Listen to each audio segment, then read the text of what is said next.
আসসালামু আলাইকুম। কি অবস্থা সবার? ঈদের সিনেমাগুলোর প্রমোশন কিন্তু লাগাতার হচ্ছে। একটা অন্যরকম ব্যস্ততা কিন্তু মিডিয়াতে, সোশ্যাল মিডিয়া জগতে শুরু হয়ে গেছে। প্রথমে ট্রেনে করে ভ্রমণে বের হলো বনলতা এক্সপ্রেস, তারপর লম্বা একটা দম নিল আফরান নিশো।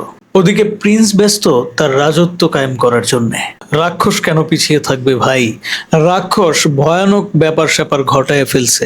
হ্যাঁ, চলেন আর দেরি করবো না।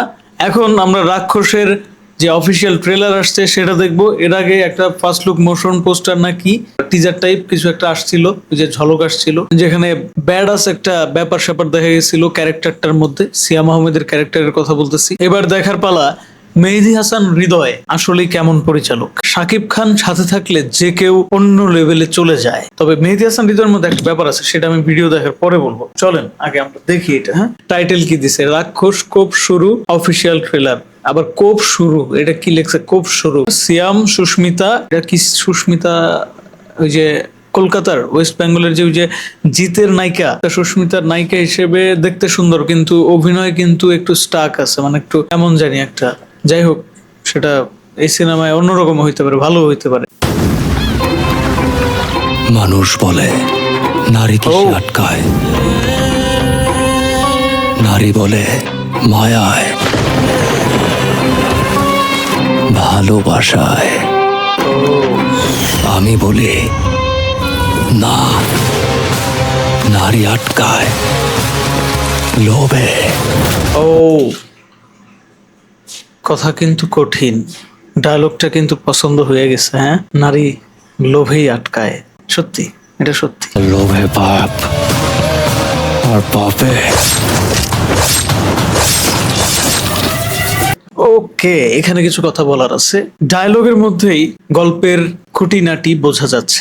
অ্যাটলিস্ট সম্পূর্ণ সিনেমার মেন যে থিমটা, সেটা কিন্তু বোঝা যাচ্ছে। আচ্ছা, এটা তো তাহলে সেই বরবাদের মতো, মানে সিমিলার হয়ে গেল গল্পের টাইপটা, ধরনটা। পরিচালকও তো সেই মেহেদী হাসান হৃদয়। তাহলে বরবাদ থেকে এখনো বের হইতে পারে নাই রিয়াল এনার্জি প্রোডাকশন। এটা আমি সমালোচনা করতেছি না, আমি একজন দর্শক হিসেবে প্রথমেই এরকম একটা মেসেজ যখন পেলাম যে এইটাও সেই নারী কেন্দ্রিক, এইটাও সেই রোমান্টিক ভায়োলেন্স, হ্যাঁ সেই জন্য বলা আর কি। এটা আমার মনে আসছে, সো মুখ দিয়ে প্রকাশ করা আর কি। একই ধরনের সিনেমা তো ইন্ডাস্ট্রিতে অনেক হয়, সেটা তো কোনো বিষয় না। তবে একই পরিচালক, একই ধরনের সিনেমা, একই প্রোডাকশন হাউস, বারবার না হওয়াটাই ভালো। মানে দর্শক নতুন কিছু পায় না এরকমটা হলে।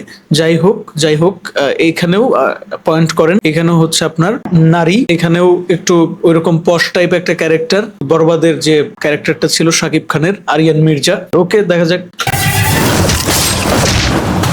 ওকে, ও my god, O my god, এটা কি ভিএফএক্স এর কাজ নাকি সিরিয়াসলি বাগাইনা বসে দিছে?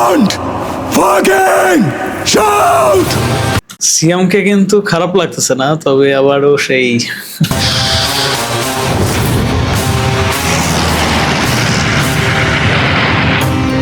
জুলিয়েট আমার, পৃথিবীতে ভালোবাসা বলতে আমি তোরেই বুঝি। তোরে ভালোবাসা আমি এমন একটা জায়গায় চলে গেছি, তোর হাসিতে আমি হাসতাম, তোর খুশিতে আমি খুশি হইতাম, তোর কষ্টে আমি কাঁদতাম। I want to sleep with you.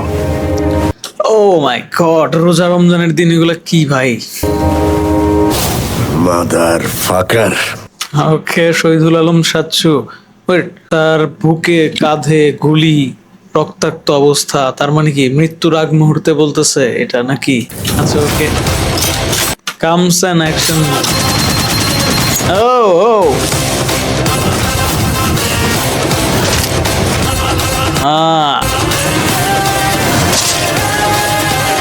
ওই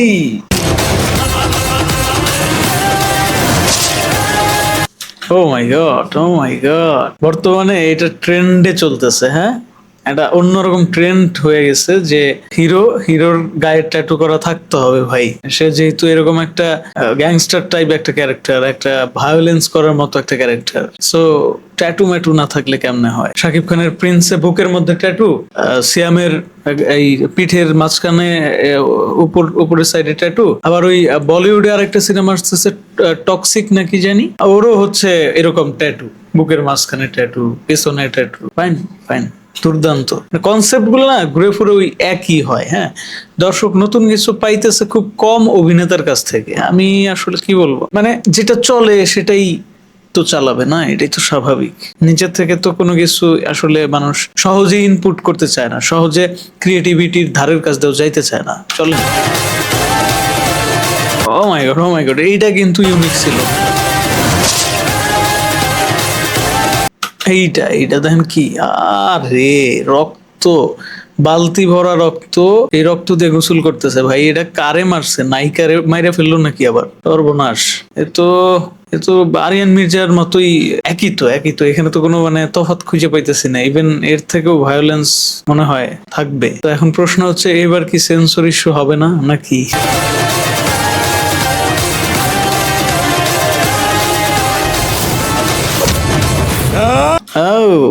জিল্লু খায়া দে।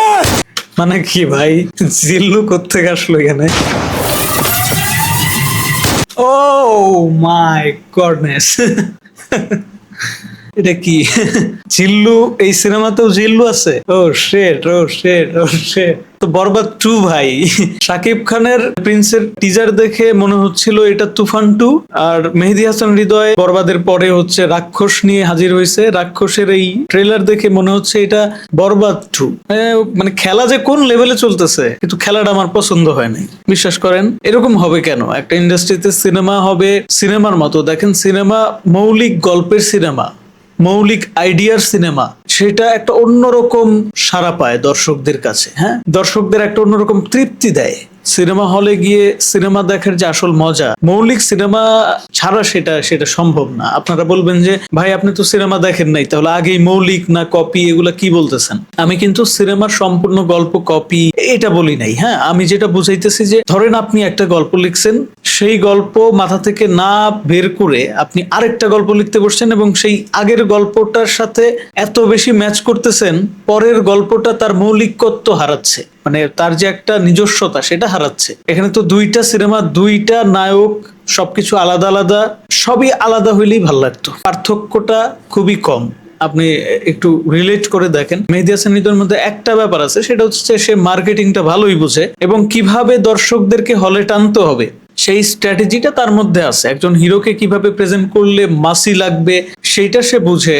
এর সাথে সাথে নেগেটিভ দিক হচ্ছে এইটা যে সে তার আগের কাজ থেকে বের হইতে পারে না। তো যাই হোক, কিছু বলার নাই। আরেকটা ভিডিওতে শাকিব খানের কিছু ভুল ত্রুটি নিয়ে বিস্তারিত আলোচনা আমি করতে চাই। জানি না সময় হবে কিনা, কারণ হচ্ছে সেই লাগাতার আপডেট এরা দিচ্ছে এখন। মানে কি বলবো, 1 মাস আগে কোনো খোঁজ খবর নাই, এখন আছে 1 সপ্তাহ, এই 1 সপ্তাহের মধ্যে সব একবারে খাওয়াই দিবে। কি এক পরিস্থিতি। এই কে তুই? আমি তোদের বাপ। তুই যদি ওদের বাপ হস, তাইলে আমি তোর বাপেরও বাপ। ও my god, O my god, দেখেন এইখানেও ট্যাটু। এটা আবার কে? তুই যদি ওদের বাপ হস। ও ও ও, মাথার মধ্যে ট্যাটু, সিংহের ট্যাটু ভাই। সিংহের মাথায় চুলের অভাব নাই, ঝাঁকড়া ঝাঁকড়া চুল, এই কারণেই সিংহের মতো লাগে। কিন্তু এই লোকের তো চুল নাই। এই লোকটাকে, তাইলে আমি তোর বাপ। ও আবার বুকের মধ্যে ডেভিলের ট্যাটু আঁকাইছে, পুরাই মানে একটা অন্যরকম। বাপ। আমি মেহেদী হাসান হৃদয়ের কণ্ঠ অনেকবার শুনছি, সেটা ইন্টারভিউতে বলেন, সামনাসামনি বলেন, এটা তার কণ্ঠ। ভয়েস ওভারটা সে করছে, ক্যারেক্টারটা কি সে করছে কিনা সেটা হচ্ছে এখন আমার মনে প্রশ্ন জাগছে। দেখেন, আমি যেটা বলতেছিলাম যে মেহেদী হাসান হৃদয় মার্কেটিংটা খুবই ভালো বোঝে। নতুন একজন পরিচালক হয়েও তার মধ্যে এই ব্যাপারটা আছে, এটা খুব পজিটিভ। কারণ এই দেখেন, এই যে এই লাস্টে এই সিনটুকু এই কারণেই রাখছে যাতে এই সিনটা দেখার জন্য হইলেও একটা প্রশ্ন ক্রিয়েট হয় দর্শকের মনে যে এইটা কে। এই প্রশ্নের উত্তর খোঁজার জন্যই কিন্তু দর্শক সিনেমা হলে যাবে। আবার তার আগে জিল্লুকে রাখছে, যদিও এটা আমার কাছে নেগেটিভ লাগছে, খুব একটা ভালো কিছু লাগে নাই। অনেকের কাছে ভালোও লাগতে পারে যে জিল্লু এখানেও আছে। তাহলে কি বরবাদ সিনেমার সাথে এই সিনেমার কোনো কানেকশন আছে কিনা? হ্যাঁ, সিয়াম আহমেদ আবার বরবাদ সিনেমার আরিয়ান মির্জার ছোট ভাই কিনা, আর কত কি, ওইগুলো আশাবাদ দেন। বাংলা সিনেমা এগুলো সম্ভব না। দেখেন না, তুফান সিনেমার পরে আসার কথা তুফান 2, সেখানে আসতেছে প্রিন্স। এটাও আমার কাছে ভালো লাগে নাই। এটা নিয়ে আমি বিস্তারিত ভিডিও করব খুব শীঘ্রই। এটা হওয়া উচিত ছিল না। আসার কথা ছিল তুফান 2 আসলে দর্শকের একটা অন্যরকম চাহিদা থাকতো, সেখানে ভিএফএক্স এরও কোনো সমস্যা হইতো না, নতুন পরিচালক কাজ করতো না, একটা ফ্লো থাকতো ভাই। শাকিব খানেরও উচিত হয় নাই বারবার একই জনরার কাজ আলাদা আলাদা পরিচালকের সাথে করা। আপনার হাতে একটা তুফান 2 আছে, আপনার হাতে একটা তাণ্ডব 2 আছে, এর আগে আপনি বরবাদ সিনেমার মতো একটা অ্যাকশন সিনেমায় কাজ করেছেন, তাহলে আপনার কি দরকারটা ছিল প্রিন্সে কাজ করার? প্রিন্সের পরিচালক নতুন, সবকিছু নতুন, হ্যাঁ ঠিক আছে অনেক বড় বাজেটের সিনেমা ওটা। আচ্ছা যাই হোক, এই পেছালে আমি পরে যাইতেছি, বুঝবেন সম্পূর্ণ আলাপ শুনলে আপনারা বুঝবেন যে আসলে কি বলতে চাই। তুফান 2 আসলে বেটার হইতো, তাণ্ডব 2 আসলে বেটার হইতো, তবে গ্যাংস্টার জনরার অন্য কোনো সিনেমা নিয়ে যে হাজির হলেন মেগাস্টার শাকিব খান এবং সেখানে তিনি কিছুটা সমালোচনার মুখে পড়তেছেন, এটা তার প্রাপ্তি ছিল। রোডম্যাপটা যদি সুন্দর না করা যায়, আপনার প্ল্যানটা যদি ঠিকঠাক না থাকে, সমালোচনা আপনাকে স্বীকার করতে হবে। এই কারেন্ট চলে গেছে, চলেন। আর রাক্ষসের কোপ শেষ হয় নাই এখনো।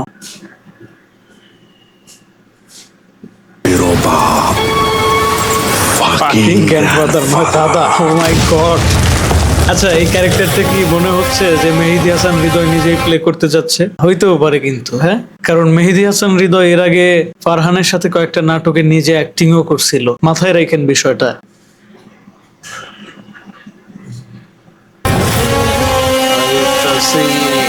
আইতাছি। এক্সকিউজ মি, ও মাই, প্রেগন্যান্সি টাইমে আমাদের সেক্স করতে কোনো এই প্রবলেম ব্যাপারটা নেই। ভালো লাগে। মেহেদী হাসান হৃদয়ের মধ্যে সন্দীপ রেড্ডি ভাঙার মতো একটা ভাইব আছে। এই যে ধরেন রাগ ঢাক নাই, হ্যাঁ, যা বলবে যা দেখাবে একদম র একটা ব্যাপার থাকবে তার সিনেমায়, যেটা কিন্তু আবার ইয়াং পোলাইপান খুব পছন্দ করে, মানে আমাদের ইয়াং দর্শক এগুলাই চায়, তাই না? যাই হোক, আমরা মূল আলোচনায় আসি। ইউনিক কোনো কিছু লাগে নাই, সত্য কথা। তবে এই ব্যাপারটা ভালো লাগছে, যেটা বরবাদের ক্ষেত্রেও একই ছিল, ভালো লেগেছিল।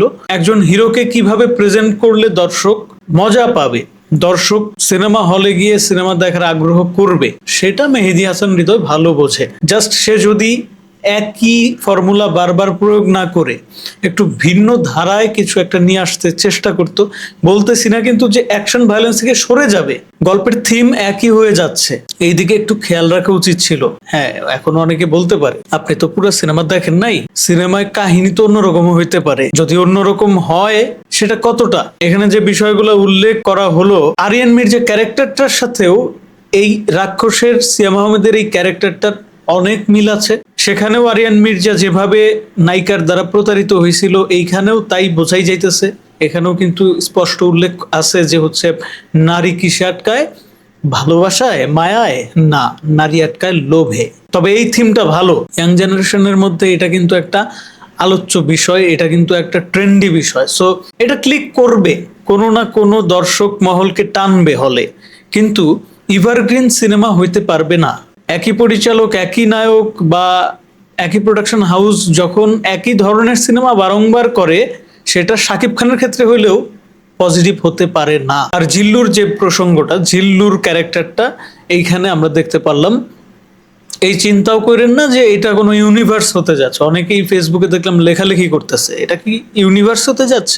বাংলা সিনেমায় কোনো ইউনিভার্স আপনারা আশা করেন না। শাকিব খানের তো জানাই আছে যে আমার হাতে একটা তাণ্ডব 2 আছে, হাতে একটা তুফান আছে, তুফান 2 আছে, তাহলে আমি কোন দুঃখে আবার প্রিন্সে কাজ করতে যাব? মানে একঘেয়ামি বলে যে একটা ব্যাপার আছে, এটা এদের মাথায় নাই।